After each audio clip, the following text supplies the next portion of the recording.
Hello everyone. Hey, this is Lori Mueller from StampinDreams.com, a Stampin' Up! Demonstrator located in Lincoln, Nebraska in the United States. And I'm coming to you today to share a project that I had created for my team members who attended a conference that Stampin' Up! Conducted via the internet. And I had gotten my inspiration for today's project from this particular gift. And so the gift was a custom made cookie. A friend of mine, a great friend of mine, had, she's in the cookie business, and she created these cookies based on a logo that I had sent to her. And I just love all the detail that she put into there. She put some fun sand icing on the little trees right there. And then I proceeded to put them into an acetate box. It's our whole boxes. You get 10 of them in a package for $7, but I didn't need the whole one. So I cut it in half and then tucked it inside there and generated a belly band using the Harvest Meadows Designer Series paper, some of our gorgeous cork paper, and the colors of the theme for the Stampin' Up! On stage at home was Misty Moonlight. So I decided to create a belly band that not only complemented the cookie, but then was also personalized for each of my team members. My Lori's Dream Team, and we are spread across the states, and so I had to create or generate a package that would keep them safe in the delivery of our U.S. Postal Service packages. So this is where my project that I'm going to share with you has stemmed from, and we are going to focus on a couple of different bundles. So this is my card that I created based on this inspiration. So you can kind of see some similarities of the Designer Series paper and the cork paper, and the fact that Misty Moonlight was our primary color. But I'm also showcasing a really fun technique using our embossing paste. You see that there? And I just love the added texture on the card, and it is on a separate layer from the card base. I'm using a A2 card base that's measures 5.5 by 11, or 8.5, 5.5 by 8.5. And I've got the colors of some Cajun Craze in there, and some texture from our open weave, or not the diamond weave ribbon. And yeah, implementing some embellishments for the brushed metallic adhesive backed dots, and then throwing in some ink and additional papers on there. So this is my card that I'm going to share with you today. We are focusing on two different bundles, the gorgeous leaves, and the particular die that I'm using is this leaf right there that gives us the stencil for the embossing that you saw on the card. And because this stamp set does not have any sentiments, I am implementing the contour, or the color and contour stamp set for the sentiment. And then I used the scalloped contours dies, primarily this one and this one, as added appearance and texture for the card front. So those are the two bundles that I'm going to be featuring. And then also I love my stitched rectangles. I will be using this particular sized stitched rectangle. It's the second from the smallest in that set. All right, so to begin, here are all of the supplies that we have. So I have written out all of the measurements and the supplies. So if you want to take a screenshot of this, and then here are the inks and papers and additional tools that I used. All right, so we have, first and foremost, you want to start with your stencil, and you want to use the thick cardstock. Now in this case I had a thick, very vanilla in hand, so I just die cut the leaf out of thick, very vanilla. You could use the white, or if you wanted to use colored, you could do that as well. And then all of my variety of pieces right here. So to accommodate the time for the drying of our embossing paste, we're going to go ahead and do this part first. And we're going to need a couple of different things. We're going to need a silicone craft sheet, one of our palette knives, and I'm going with the wider one. And then I'm going to need a piece of extra paper to catch the overage of the embossing paste that I'm going to use for when I add my paste to this stencil. But first we need to start with our embossing paste and a re-inker. So I've got the Misty Moonlight because I'm doing tone on tone with the embossing paste. And truth be told, my embossing paste, I have used it before, but I haven't in a while. And I like to store this with the original aluminum foil, with the lid covered and in its original baggie, but it still ended up drying out. But when it does that, don't believe that you need to throw this out because it's all hard as a rock, because mine was all hard as a rock. So to fix that, add a little bit of water to this mixture and let it set for a little bit, and then come back and break it up. And you might have to add a little bit more water, so it's always better to start with a smaller amount and then work your way up, because you don't want to end up having this being real sloshy, because what happens is all the moisture from that will then start bleeding on your cardstock, and then it'll distort and not make your end result very pretty. So start with a small amount of water, like a teaspoon, and then work your way up if needed. But I just I broke up all the pieces and then just really worked it. It did take me about, with this amount, took me about 15-20 minutes to smash all of the lumps out of there. And basically it was kind of like lumpy gravy that you want to get all of the flour or cornstarch or whatever you use in your gravy all smushed out. So I am going to, now that I have it rejuvenated, because you can see how nice and pliable it is, I'm just going to use that small amount. Go ahead and cover this up right away. And bring in my re-inker, my Misty Moonlight, because we're going to add some color to it. So if you don't have re-inkers, it's not just for your ink pads. It's for fun projects like this one too. So I'm going to get 1 drop to fall out of there, like that. And then if there's any, dribbles kind of hanging off on the edge, you can just kind of touch the paste like that to collect all that. And then you're going to work in that ink into your paste. And so again, we're adding a little bit of moisture to our paste, which is good. And work it all in where it's nice and smooth. And you may see some of my lumps right here, which is okay. I'm just going to use my palette knife to smush them all and get them to be evenly colored with the rest of the paste. So you just want to kind of pick it up and get them all mushed in there and work it in just a little bit. And I think I've got it, because I don't want any of the white speckles to show. And I think, yeah, so you can see just a little bit, but once I work it in with the ink, they go away and we're all good. Okay, so let's clear my palette off. All right, so I think we're ready. So what I want to do is position my leaf on my card layer front. This is not the card base. This is a separate layer that I'm going to add to it. But I'm going to position it about right here.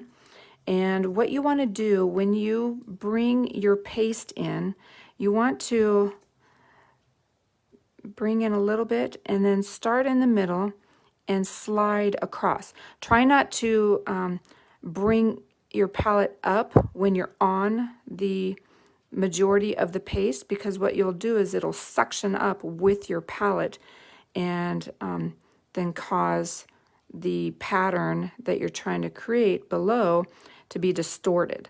So we're going to go ahead and I'm going to go outside the lines, so I'm going to add some paste on the outside of my leaf as well, because I want it to look like a leaf and show off those veins that are in the center.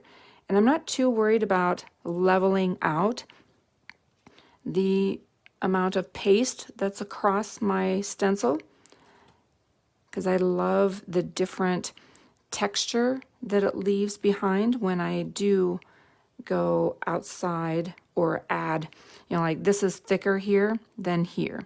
So I'm gonna just kind of make it so it's not so, there we go.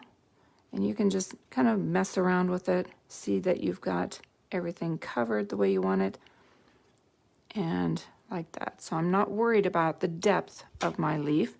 So I'm going to go ahead and pick up my stem and carefully remove that stencil. So can you see the detail that it leaves behind? Beautiful. All right, now in this corner, I am going to offset my leaf so it's not within the boundaries of the edge of my cardstock. And again, I'm going to bring some paste in and hold it and wipe across just like this and add more. You want to make certain you get outside the boundaries. Now I'm not too worried about, like this paste right there. It's just adding more texture to my card. So I'm going to go on the outside there, just like that. All right, I think I'm happy with that. Lift it up by the leaf tail or the stem, just like that. And there we go. We have the other side of ours. Now I am going to kind of pick up this little piece right there, because it'll end up drying and falling off anyway. So I'm going to kind of smooth that out. There we go. Just like that. Now you can save this little bit or continue creating more of this card if you wanted. But let's say you took a break and needed to continue using this. You could wrap this in a little cellophane bag and it'll stay moist and wet. Or if it does tend to dry out, just add a little bit of water again and work it and rejuvenate it back to its original texture and fluid, so that it glides and slides across whatever stencil that you're doing. All right, now this part's going to be covered, so I'm not too worried about that. But we need to set this aside because it'll stay wet for just a few more minutes. You can fan it dry. You could bring in a heat tool and put it on low and come at a distance so that you're not distorting the paste or damaging the paste in any way. I don't know if it would melt, but you want to have it on a low setting, and or you could do this or do everything else while this is set aside and drying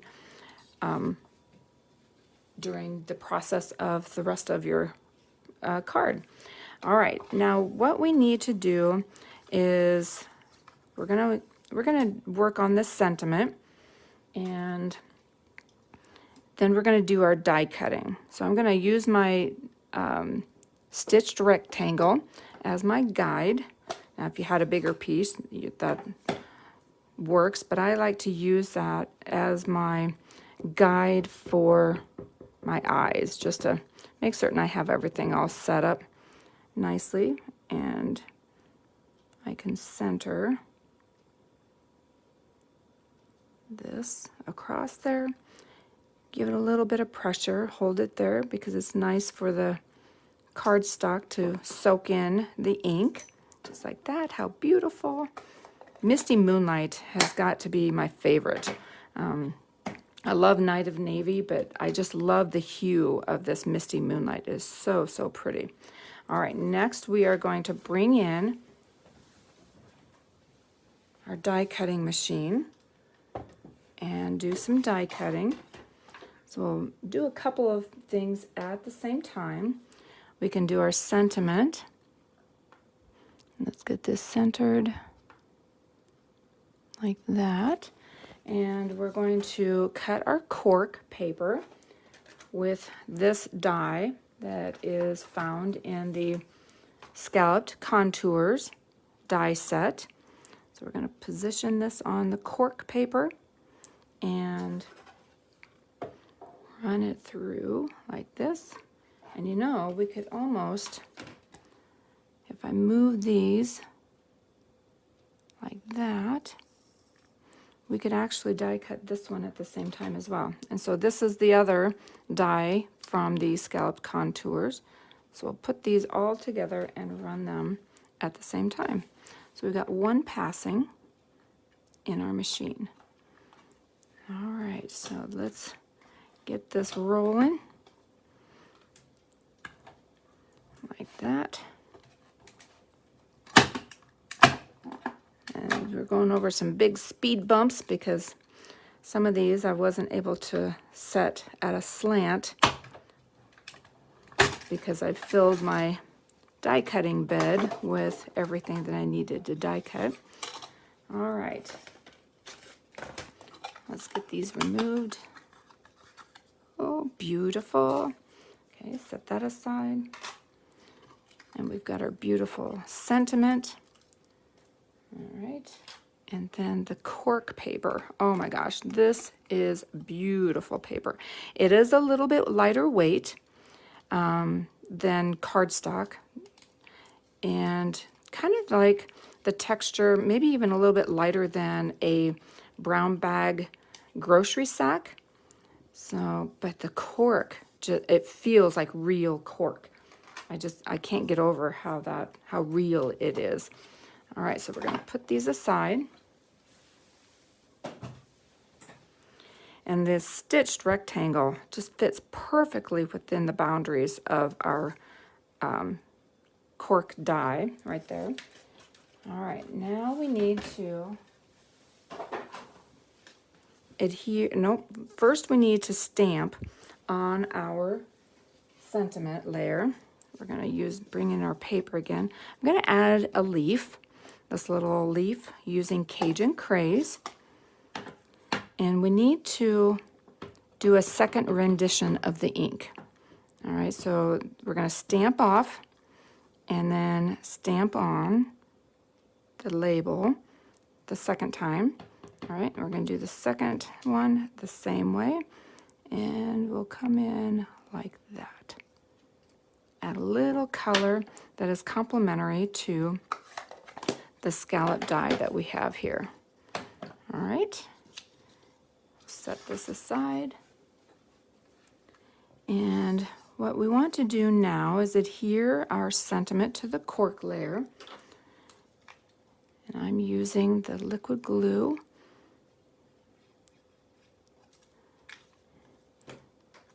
It's my favorite. It's not that it has any special adherence for the cork paper, because you could use your Stampin' Seal as well, or tear and tape, any of those. But liquid glue allows me to manipulate and kind of move around my sentiment if I needed to. All right, so I'm going to now slip in the designer paper. This is the Harvest Meadow designer paper, and I just love this bumblebee layer. The pattern is a nice subtle one that is just so cute. You know, when you're adding texture to your card base, you don't want anything to be, you know, overpowering. And so I just love the color and then this small pattern. It just gives it a nice rustic look, I think. Now, one thing that I wanted to add on, because I am using a piece of our diamond weave ribbon, and I'm going to, instead of folding, because it seemed like it adds a little bit of a buckle, I'm going to go ahead and cut off a piece, and you can just eyeball it, but I'm going to cut it in half to eliminate that fold, and then adhere these two pieces together with a glue dot like this.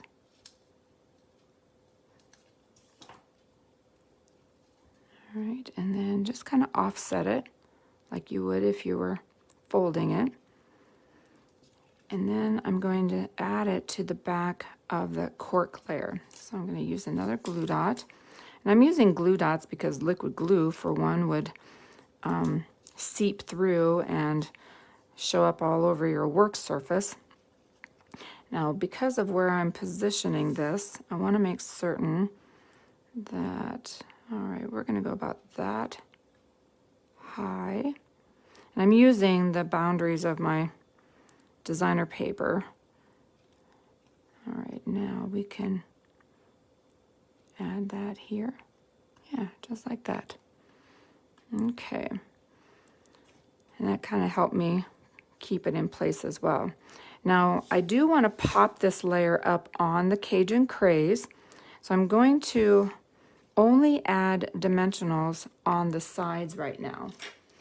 And because I'm using a dark cardstock, I'm going to use my black dimensionals, and I'm using the minis because of the size compartment that I've got right there. So I'm going to add a dimensional on either of these sides because the bulk of my ribbon will compensate the rest of it. And doing this, I should be able to. I'm going to add a few more. Let's see, I'm going to add one in the center here, actually two. I'm going to add two right there. So that way I can keep it all even keel as far as height and dimension. I like to make my raised layers nice and sturdy and no sagging in between. All right, so we'll get this removed. And we're going to center it over top of our Cajun Craze layer. And I love how it fits so nicely within the stitched component right there.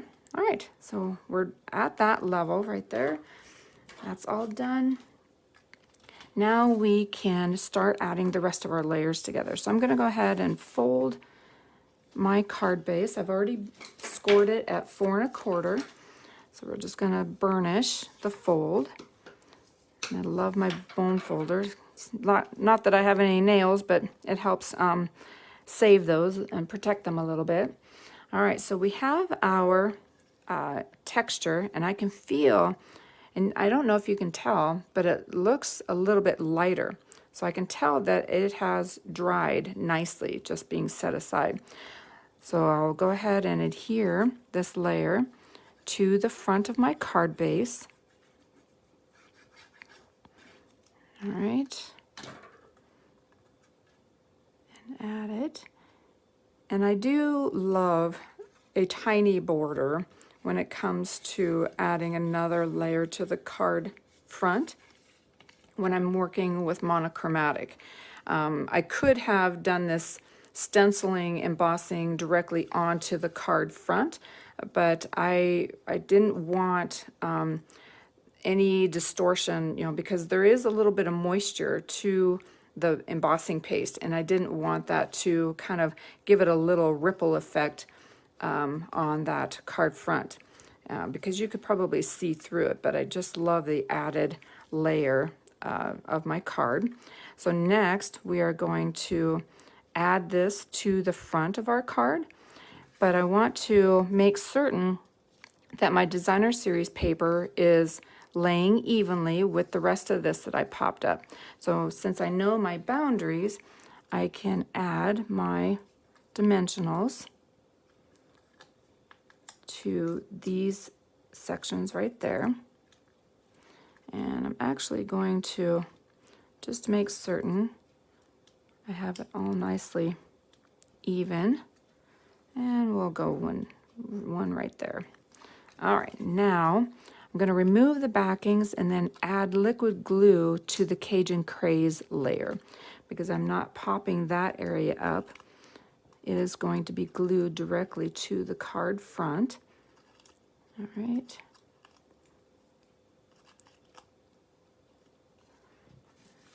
All right, now add our liquid glue to this piece. And set in place on the card. And I am going a little off kilter, off center to one side so that I can get the majority of one leaf showing visually. Now the last part is to add some of these wonderful brushed metallic adhesive backed dots.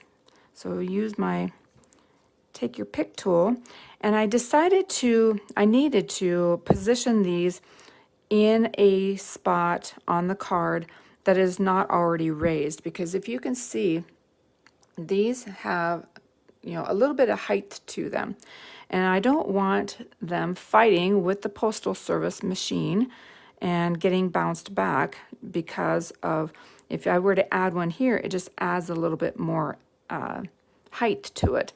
And that's where the bump in the road and, ends up with the postal services. So that's where I'm strategically positioning them. And there we have it. This is our card. This was my initial inspiration. And I think that it was a beautiful set together and can be used for, you could change this up, still have some sort of a cookie made, or any other treat package. It could be hot cocoa, something of that nature, put in there and make it a nice little gift ensemble. Now, if you are not into embossing paste, or you're not certain that you like this look, I do have another suggestion for you, and that is to pull out the Timber 3D embossing folder, and you can emboss, dry emboss, a piece of Misty Moonlight cardstock and use that as the background layer. So you could, use that as the background and still get the same beautiful effect for your end result. So the 3D embossing folder is one of my new favorites right now, and is beautiful. I just love the subtle texture of that. But anyway, I hope you enjoyed this. If you need any of these supplies, please stop by my website at stampinddreams.com and hit the Shop Now button. And all of these ingredients and measurements will be on the video. So if you are new to my YouTube channel, I would greatly appreciate it if you would hit the subscribe button and then also hit the bell so that you are given notifications when I upload a new tutorial or go live with my Facebook page. So I greatly appreciate you spending time watching this tutorial. I hope you enjoyed it, and have a great afternoon, everyone. Bye.